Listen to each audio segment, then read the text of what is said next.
Welcome back to Boat Build right here on the Drift. We found a place to take care of propellers. It's called Marine Propeller Service in Fairhaven, Mass. We had a little issue with one of our props and we brought it in and found Mikkel. Let's go meet him. This is Boat Build. How you doing, man? I'm well. Good to see you. You've been doing this for a while. Yes, I have. All right, this is our little project, right? A couple of bent tips, a couple of holes from electrolysis decay. We're going to straighten it out, check the pitch, weld it, grind it, and send it on its way. So we walked in here 5 minutes ago. Yep. It's a Saturday morning. The weather's beautiful. We figured we're going to drop this prop off and it's going to take a couple of weeks. But this guy said, look, give me an hour, I'll get to it. Well, today's been a stainless day, and once this shop gets loaded with stainless scrap, it's worth just keeping going.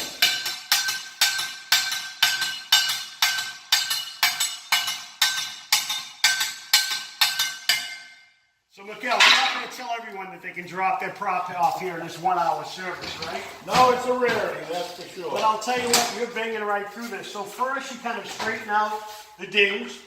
Now how are you going to fix the holes? The holes in this stainless? It's going to be a weld job here real soon. We've got to prep the metal, which means try to get rid of whatever debris in the way and clean it for a weld.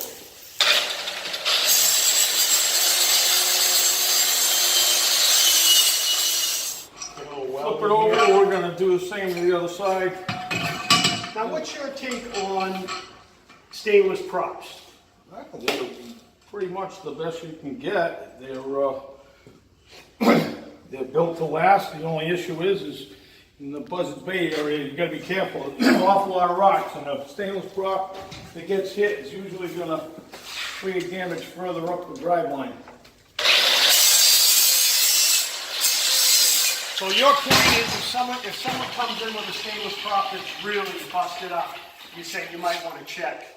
The things in the lower unit, the drive system of the motor, only because these are great for resistance and like sandbars and whatnot. Yep. They're not very forgiving. So 90% of the time someone comes in with a real banged up one and you're thinking there's going to be an issue. There may be more problems than just the propeller repair for this.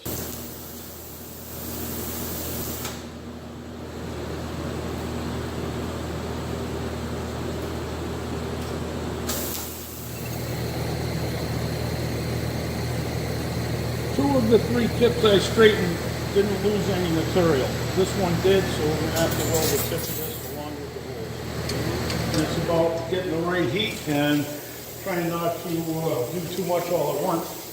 It's all about the condition of the metal when you start now. If there's any type of debris, it's going to be difficult. If it's clean, it's substantially easier. But it's easy to blow a hole right through the stainless? Oh, certainly. So there are the welds. Yep. Wow. So now you're just going to be able to grind that right I'm down? going to smooth that out, and we're going to blend it in, then we're going to make a pattern, make sure all the blades are equal, and we'll see what happens after that.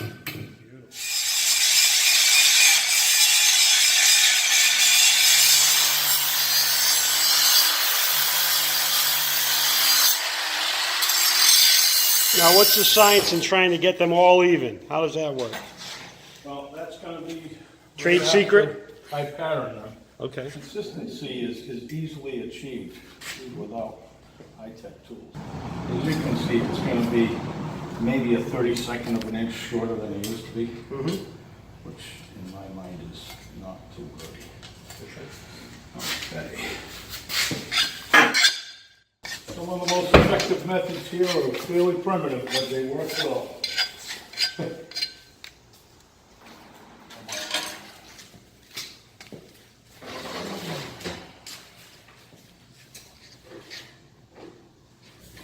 This one shouldn't take much, and from what I see, that is true.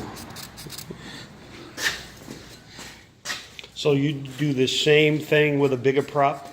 Yeah, depending on the need, but Right. not all jobs get welded, but You see by the pattern there that little nub is going nub to go. needs to come off.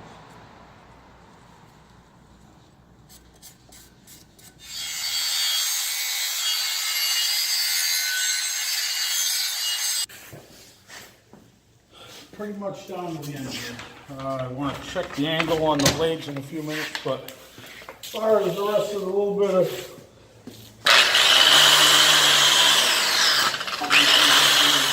checking the height of the blades, I believe the tip heights look pretty even. So you bring it in and just Pick a point, it's random, it's more about consistency than anything else. A job like this, the service necessary is to try to give you back what it originally was when you started. I don't have any intentions of changing anything. look at that. Right on. It's the 17 pitch that it's stamped, and you're not going to cut yourself. Beautiful. Makes you ready to go. I'm going to tell you, when I looked at that prop, I thought it was ready for the track. I'm going to tell you straight out. This looks like it's right out of the box. Well, it's getting there. I mean, look, we were looking to get this same day, and we appreciate you helping us out. A next level would be a full polish, and you Right, can get the whole right. thing looking like that. But no need for Yeah. this. This isn't a showboat. Right. You're just looking to get it back on and get on the water. I was a motorcycle rider for a number of years. And Oh, I were you? remember telling a few guys that Chrome don't get you home. Right, exactly. All right, so that was awesome. You did that in an hour. Now, we don't want to tell everybody that they can drop their prop off here and have it done in an hour. I'm with you there. But let's look at some of these big boys. I feel like I have prop envy here. Next time on Boat Build. So when you say no prop too big or too small, you mean it, right? Pretty much, yeah.